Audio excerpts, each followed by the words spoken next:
Good morning students. हम आपको पढ़ा रहे थे एक्टिव पैसिव। पिछली क्लास में हमने आपको एक्टिव पैसिव की टेबल द्वारा उसके रूल्स समझाए थे तथा उसके रूल्स भी लिखाए थे कि किस प्रकार से एक्टिव पैसिव बनाए जाते हैं। आज हम आपको एक्टिव पैसिव का फर्स्ट टेंस प्रारंभ करेंगे, तो सभी बच्चे उसे अच्छे से समझ लीजिए। एक्टिव पैसिव में सबसे पहला जो टेंस होता है जिसे हम स्टार्ट कर रहे हैं उसका नाम है present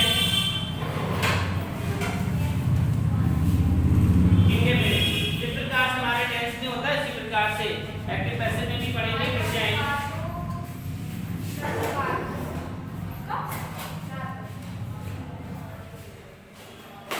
indefinite tense. Present indefinite tense में सभी जानते हैं कि वर्ब की फर्स्ट फॉर्म के साथ एस या ईएस का प्रयोग होता है। तो ये आ गई आपकी वर्ब की फर्स्ट फॉर्म। इसके साथ हम क्या लगाते हैं? एस या ईएस लगाते हैं। एस या ईएस आता है तो ये है आपका एक्टिव। और जब हम इसे पैसिव में बदलेंगे तो ये एस या ईएस हट जाएगा और वहां पर क्या आ जाएगा? इज, एम और आर। ठीक है, इसी प्रकार से इसमें आती है वर्ब की फर्स्ट फॉर्म। लेकिन जब हम इसे पैसिव वॉइस में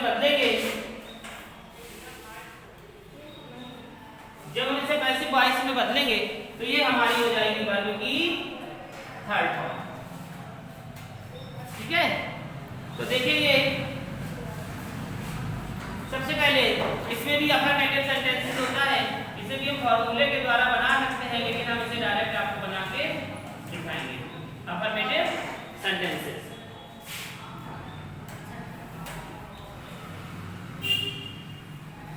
अफर्मेटिव सेंटेंसेस यानी कि सबसे पहले जो लिखा हुआ है हमारे पास, ही राइट ए लेटर। देखिए यहां पे लिखा है राइट, तो ये अभी कौन सा टेंस है? प्रेजेंट इंडेफिनिट है? नहीं है। अब ये प्रेजेंट इंडेफिनिट है ही राइट से लेटर। तो हमने इसमें क्या कहा था कि हम इसे ऑब्जेक्ट को सब्जेक्ट और सब्जेक्ट को ऑब्जेक्ट बना देते हैं, यही तो कहा था। तो देखिए हम किस तरीके से ऑब्जेक्ट को सब्जेक्ट और सब्जेक्ट को ऑब्जेक्ट बनाएंगे, इसमें भी हम पार्ट कर लेंगे। ये हमारे पास 3 पार्ट हो गए और 3 पार्ट को जब हम यहाँ पे पहले है तो ये हमारा नंबर 1, नंबर 2 और ये नंबर 3। तो नंबर जब फर्स्ट है तो इसे हम सबसे आगे ले लेंगे, तो ये हमारा बन जाएगा ए लेटर। ए लेटर हो गया। ए लेटर के बाद हमने आपको बताया था कि इस प्रकार से बनता है। जैसे हम कर लेंगे यहाँ पे सब्जेक्ट, यहाँ पे हमने फॉर्मूला आपको बताया था, object plus helping verb plus verb की third form plus by object by subject. ठीक है, तो देखिए ये फॉर्मूला हमारा बन गया। ऑब्जेक्ट होगा, हेल्पिंग वर्ब होगी, वर्ब की थर्ड फॉर्म होगी, बाई होगा और सब्जेक्ट होगा। तो यहाँ पे हमारा ए लेटर क्या बन गया? ऑब्जेक्ट हो गया। हेल्पिंग वर्ब ए लेटर कितने हैं? 1 है, तो यहाँ पर क्या आ गया? इज, ये भी हो गया। वर्ब आ गई हमारी, क्या कर रहा है? लिख रहा है। अब यहाँ पर हमारे कौन सी फॉर्म का प्रयोग करना है? थर्ड। तो ये राइट क्या बन गया? रिटेन। अब रिटेन के बाद क्या आया? बाई, हमने बाई भी लगा दिया। इसके बाद ये चला गया यहाँ पे, तो ही को बन गया हिम। तो देखिए भाई एक पत्र लिखता है और यहाँ पर ये बन गया कि उसके द्वारा एक पत्र लिखा जा रहा है ना? एक पत्र उसके द्वारा लिखा जा रहा है। तो जब जिसके द्वारा ये कार्य होता है वही हमारा क्या हो जाता है? पैसिव वॉइस हो जाता है। ठीक है, तो यहाँ पर आपको समझ में आ गया ऑब्जेक्ट है, ये सभी को समझ में आ गए होंगे। आ गया सभी को समझ में? तो नेक्स्ट चलते हैं, इसी का दूसरा लिख लीजिए। ये आप नोट कर लेंगे सभी लोग, पहले नोट कर लीजिए इसे। इसी के अकॉर्डिंग आपके सारे टेंस बनेंगे। जैसे दूसरा टेंस है मोहन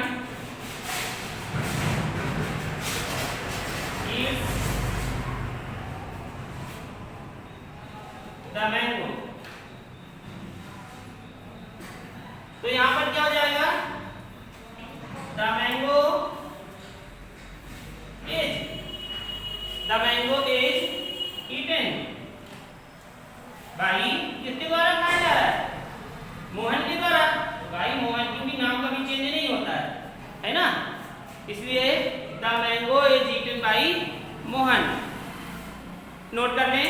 अगर इसी में ये होता कि बच्चे फुटबॉल खेलते हैं या बच्चे क्रिकेट खेलते हैं, तो ये आप नोट कर लीजिए, हिंदी में नोट कर लें, बच्चे क्रिकेट खेलते हैं, बच्चे क्रिकेट खेलते हैं, वह खाना बनाती है, वह खाना बनाती है। बच्चे क्रिकेट खेलते हैं, वह खाना बनाती है। इसे साफ कर दे, सभी का हो गया। तो ये आपका अफर्मेटिव सेंटेंसेस भी हो गया, ठीक है। ये अफर्मेटिव सेंटेंसेस हो गया कंप्लीट। 2 टेंस हमने दे दिए आपको करने के लिए, जब तक आप उसे करें। अब हम आते हैं नेगेटिव सेंटेंसेस पर।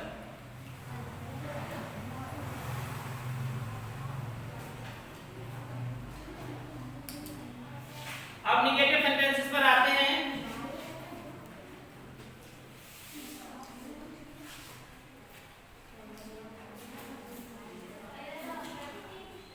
तब देखिए नेगेटिव सेंटेंसेस में क्या आता है, नॉट, और उसके एक वचन हो या ही सी इट हो, तो क्या आता है, क्या आता है, डू या डज। तो यहां पर हमें भी डू या डज कैसे लगाना है, सेंटेंस के अकॉर्डिंग। तो जैसे यहां पर आया ही या she does not, she does not play hockey match, यानी कि वह हॉकी मैच नहीं खेलती है, तो उसके द्वारा हॉकी मैच नहीं खेला जाता है। ये हो गया। तो इसमें देखिए हॉकी मैच पूरा आपका ये क्या है, ऑब्जेक्ट है, ये क्या है, दूसरा हो गया, ये क्या है, वर्ब हो गई। तो सबसे पहले हम हॉकी मैच को आगे ले लेंगे,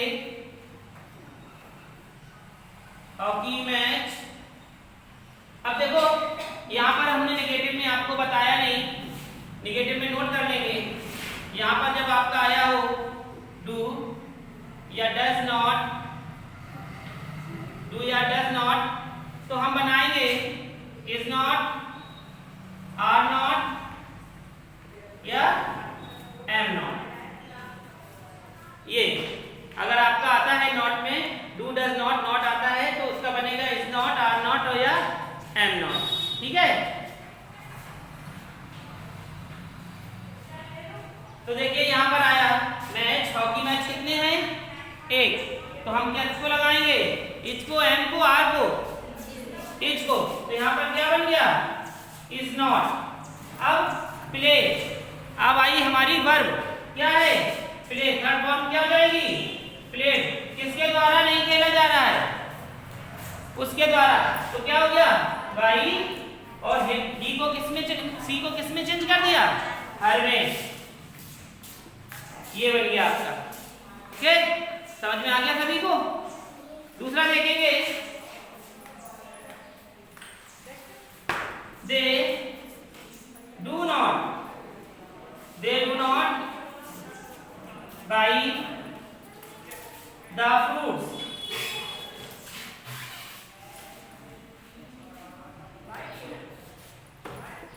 they do not by the fruits.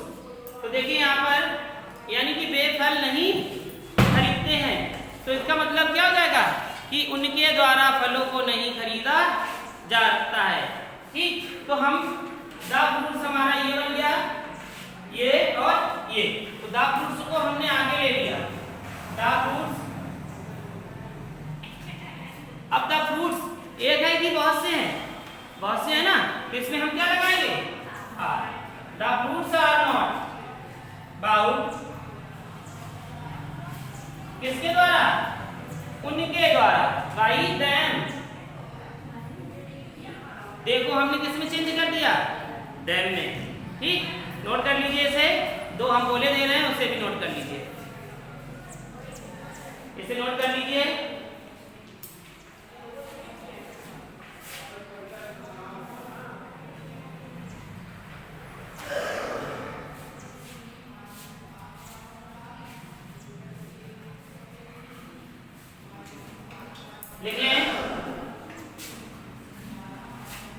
English में बोल दें, हिंदी में बोल दें? इंग्लिश में ही बोल दें। लिखें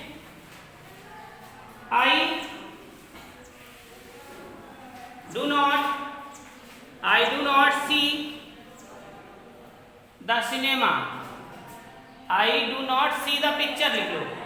I do not see the picture। दूसरा लिखेंगे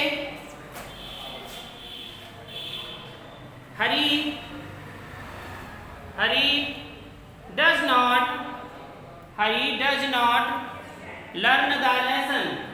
Hari does not learn the lesson।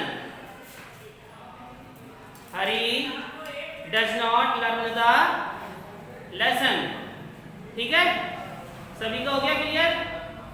आगे चलें।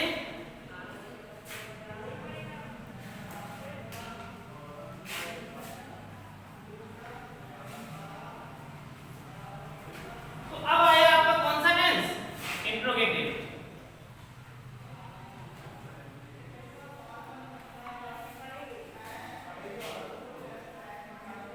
Interrogative sentences. अब देखिए इंट्रोगेटिव सेंटेंसेस क्या है। आप टेंस में पढ़ चुके हैं कि जो भी प्रश्नवाचक वाक्य होते हैं वही हमारे इंट्रोगेटिव सेंटेंसेस कहलाते हैं। यानी कि इसमें प्रश्न किया हुआ शब्द पहले आता है। जैसे इसमें भी दो प्रकार के होते हैं, क्या और बीच में आया हो क्यों। एक तो वाक्य होता है जिसमें सबसे पहले वाक्यों के आता है क्या। एक वाक्य होता है जिसके प्रश्नवाचक बीच में होते हैं। तो यहाँ पर हम क्या वाले वाक्य को उठाएंगे। सबसे पहले हम हिंदी में आपका लिख के बता रहे हैं, जल्दी समझ में आ जाएगा। जैसे आया क्या, वह मधुर गाना गाता है। अब देखिए ये बन गया क्या, वह मधुर गाना गाता है। तो यार हो गया आपका does he sing a sweet song. अब ये टेंस हो गया और इस टेंस को हमें क्या बनाना है, पैसिव वॉइस में बनाना है। ठीक है, तो does he sing a sweet song. तो देखिए डज को हम किस में चेंज करेंगे। पहले इधर देखो, उधर ना देखो। ए स्वीट सॉन्ग आपका क्या है, ए स्वीट सॉन्ग आपका पूरा क्या है, सब्जेक्ट है। तो इसको हम पूरा ले लेंगे यहाँ पे, ए स्वीट सॉन्ग। अब कुछ बच्चे सोच रहे होंगे कि पहले इंट्रोगेटिव क्यों नहीं लिया, क्योंकि इससे लेने से हमें ये पता चल जाएगा कि हमें एक वचन में लगाना है या दो वचन में, यानी कि सिंगुलर यूज हो रहा है या प्लूरल। तो यहाँ पर एक है, एक गाना है, एक गाना के अकॉर्डिंग हम क्या लगाएंगे, इज। तो यहाँ पर आ गया इज अ स्वीट सॉन्ग। फिर सिंग की थर्ड फॉर्म में क्या हो जाती है, संग। किसके द्वारा गाया जा रहा है, ही, उसके द्वारा। तो संग बाई। नोट कर लीजिए, जैसे यही हो are you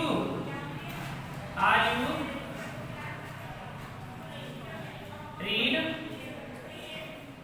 the history book.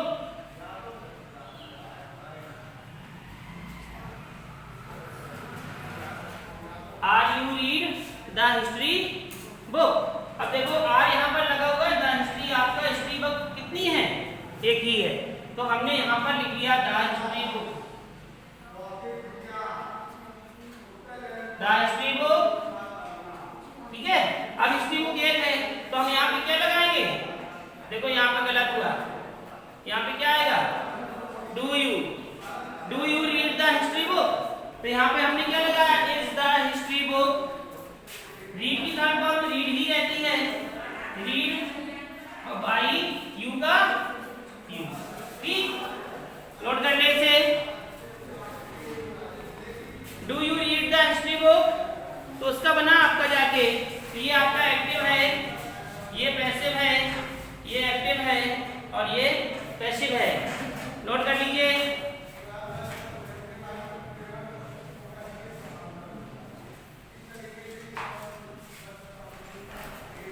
इसमें भी दो लिख लो, does Ram does Ram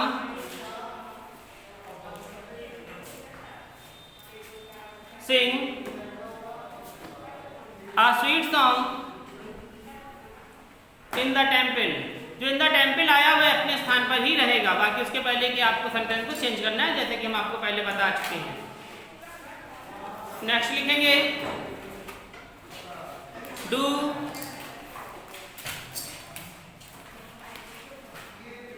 they play the cricket match?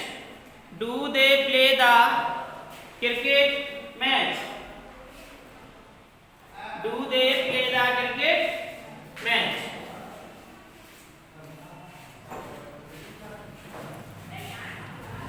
अब आ जाए इंट्रोगेटिव सेंटेंसेस दूसरे पर। तो दूसरा इंट्रोगेटिव सेंटेंसेस क्या होता है, उसके बीच में प्रश्नवाचक वाक्य आता है। जैसे कि हम आपको हिंदी बता दे रहे हैं, वह अंग्रेजी कहाँ पढ़ता है? वह अंग्रेजी कहाँ पढ़ता है? तो देखो सबसे पहले वेयर की, वेयर आएगी? नहीं आएगी, आएगी। Where does he read the English? Where does he read the English? तो क्या हो जाएगी? Where के स्थान पे क्या लगाएंगे? Where के स्थान पर हम where ही लगाएंगे। चेंज हमारी ये होगी, यहाँ पर क्या आ जाएगी? Is the English?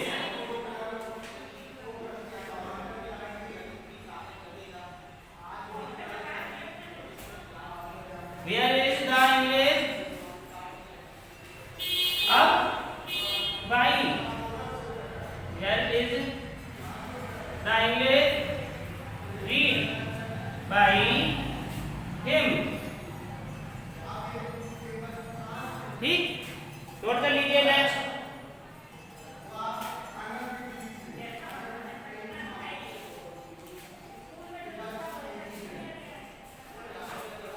जैसे आया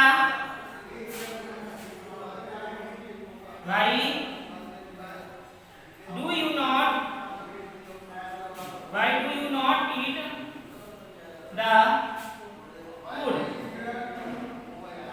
यानी कि ये कहा गया कि तुम खाना क्यों नहीं खाते हो, तुम्हारे द्वारा खाना क्यों नहीं खाया जाता है। तो why के स्थान पर हम why ही रखेंगे। Why is the food not eaten by you का you? ठीक है, नोट करने से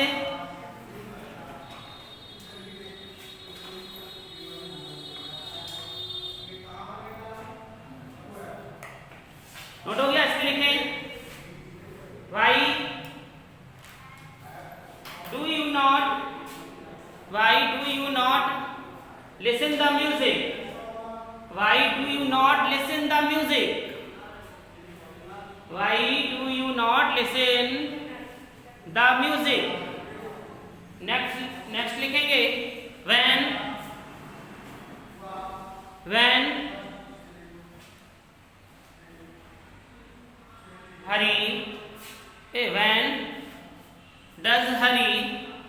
when does Hari play the ludo? Play the ludo?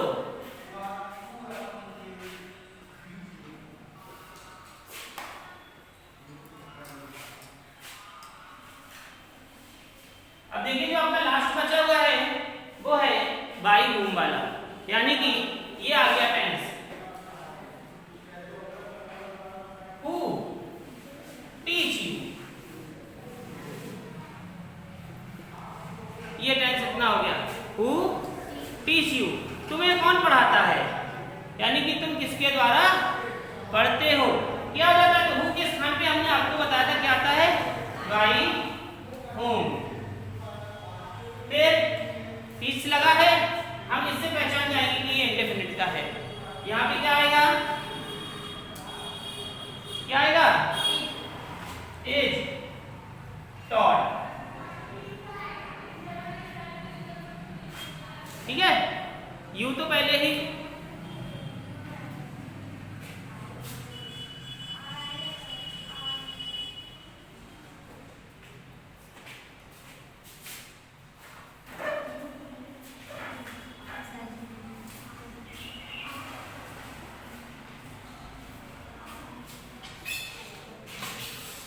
ठीक, नोट कर लीजिए, by whom is taught, are taught,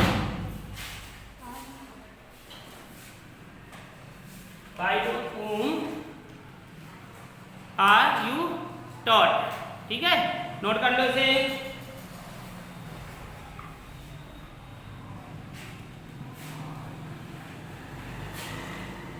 और लिख लीजिए who, अगला लिखो who